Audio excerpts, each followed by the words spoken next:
When, in 1960, still a student, I got a traveling fellowship to study housing in North America. We traveled the country.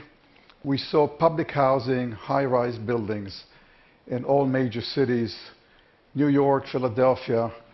Those who had no choice lived there.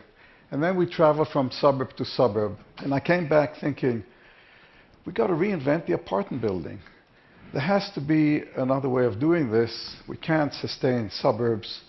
So let's design a building which gives the qualities of a house to each unit. Habitat would be all about gardens, contact with nature, streets instead of corridors. We prefabricated it so we would achieve economy. And there it is, almost 50 years later. It's a very desirable place to live in.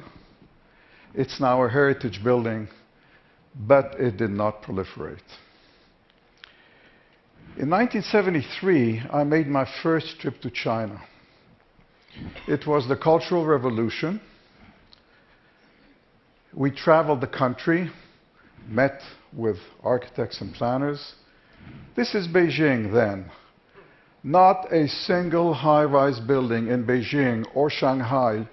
Shenzhen didn't even exist as a city. There were hardly any cars.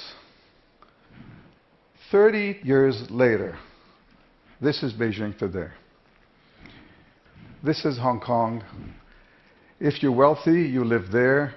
If you're poor, you live there. But high density it is. And it's not just Asia. Sao Paulo, you can travel in a helicopter 45 minutes seeing those high-rise buildings consume the 19th century low-rise environment. And with it comes congestion, and we lose mobility, and so on and so forth. So a few years ago, we decided to go back and rethink habitat. Could we make it more affordable? Could we actually achieve this quality of life in the densities that are prevailing today? And we realized it's basically about light, it's about sun, it's about nature, it's about fractalization. Can we open up the surface of the building so that it has more contact with the exterior? We came up with a number of models, economy models, cheaper to build and more compact, membranes of housing, which people could design their own house and create their own gardens. And then we decided to take New York as a test case, and we looked at Lower Manhattan. And we mapped all the building area in Manhattan. On the left is Manhattan today, blue for housing, red for office buildings, retail. On the right, we reconfigured it. The office buildings form the base, and then rising 75 stories above are apartments. There's a street in the air on the 25th level, Community Street. It's permeable. There are gardens and open spaces for the community. Almost every unit with its own private garden and community space all around. And most important, permeable, open. It does not form a wall or an obstruction in the city, and light permeates everywhere. And in the last 2-3 years, we've actually been, for the first time, realizing the quality of life of habitat in real-life projects across Asia. This is Qingguandao in China, middle-income housing, where there is a bylaw that every apartment must receive 3 hours of sunlight.